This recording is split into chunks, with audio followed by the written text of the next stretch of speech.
Türkmenistan pandemiýa başlaly bäri daşary döwletlerde galan raýatlaryny ýurda getirmegini dowam etdirýär. Türkiýeden ýurda dolanan türkmenistanlar soragy çekilip, 2 hepdelik hökmany karantina ýerleşdirilýär. Bular barada Azatlyk radiosynyň Türkmenistana habarçylary we hökümete tarapdar Türkmen portal neşri habar berýär. 24 sentýabrda gişlik Türkmen Howa ýollary kompaniýasynyň Boeing 777-200 LR kysymly charter uçary İstanbuldan Türkmenabadyň aeroportuna geldi we koronavirus pandemiýasy sebäpli uçuşlar bet edilenden soň daşary ýurtlarda galmagy mejbur bolan türkmen raýatlaryny Türkmenistana getirdi. Türkmen portal neşri aeroportuň maglumat gullugyna salgylanyp, bu uçuşyň Türkmenistanyň prezidenti Gurbanuly Berdimuhammedowyň buyrugy bilen gurnalandygyny aýdýar. Bütün dünýä saglyk guramasynyň tekliplerine laýyklykda Türkiýeden charter reýsinde gelen raýatlaryň ählisi 2 hepdelik karantin astyna saklanar diýip neşri belleýär.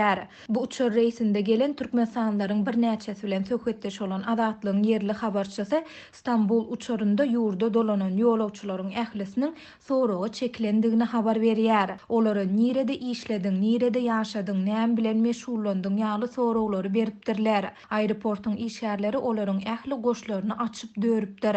Olaryň mobil telefonlaryny ellerinden alyp bagajynyň içine goýdurypdyrlar we şol goşlary aeroportuň bagaj saklanýan terminalyna geçiripdirler. Şeýle-de olaryň ýany bilen getiren çilimi 2den köp bolsa, aeroportuň işgärleri hiç hili düşündürüş bermezden bolanok diýip alyp galypdyr diýip gizlenlik şertinde söhbetdeş bolan dewaply habarçy 28 sentýabrda gurrun berdi. Mundan öň Azatlygyň ýurt içindäki ygtybarly çeşmeleri Türkmenistanyň daşary işler ministrliginiň türkmen raýatlaryny Türkiýeden iň soňky nowatda göçürmek kararyna gelendigini we munyň türkmenistanlaryň bu ýurtdaky protest aktivligi bilen baglanşyklydygyny habar beripdiler. Habarçynyň sözlerine görä, İstanbul reýsinde ýurda dolananlaryň arasynda Germaniýadan we New Yorkdan gelen türkmen raýatlary hem bar. Ýolawçylaryň jemy sany 283 adama barabar bolup, olaryň 70% Lewabyň köpurly hastahanasynda, galan bölegi harby çadırlarda karantinde saklanýar.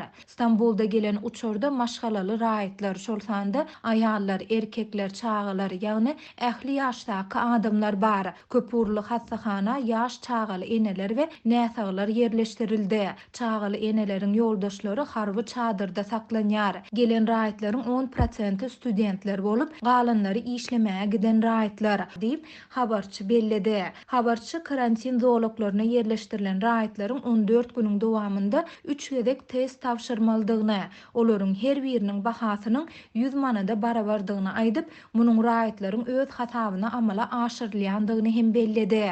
Mundan başga olar gan barlyklarynyň şol sanda PIT analizinden geçmeli. Olaryň rentgen suratlary alınýar. Bularyň ählisi tölegli bolup, diňe raýatlaryň iýen iýmitleri mut berilýär diýip habarçy aýtdy.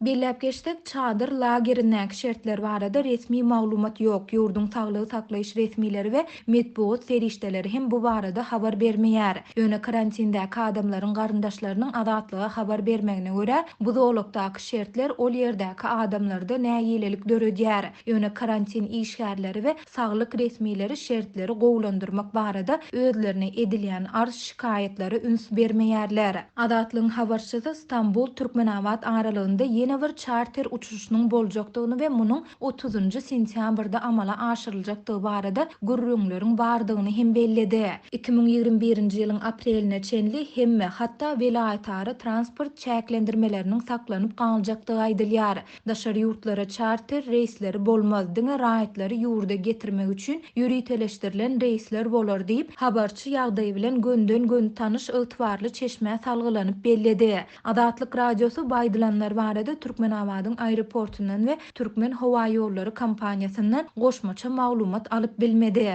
Bu aralykda Azatlygyň beýleki bir habarçysy 28 sentýabrda Belarusda galan türkmen raýatlaryny Türkmenistana alyp gaýtmak üçin ýene bir charter uçuşynyň guruljakdygyny we bu uçaryň akşam saat 23:00 töwereginde Türkmenabadyň aeroportuna gonjakdygyny habar berýär. Bu barada 27 sentýabrda Türkmen portal neşri hem habar çap etdi.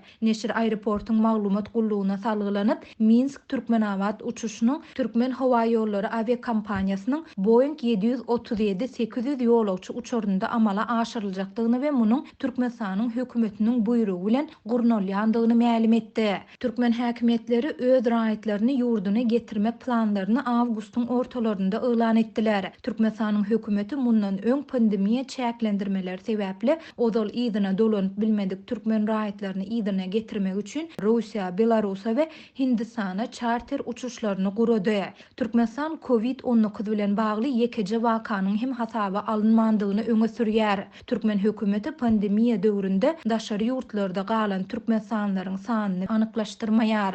Daşary ýurtlardaky türkmen raýatlary türkmen hökümetini şol sanda Türkmenistanyň daşary ýurtlardaky ilçihanalarını we konsulluklarını öz raýatlary hakynda alady etmezlikde hem de olar üçin goşmaça kynçylyk döretmekde tanqid edýärler.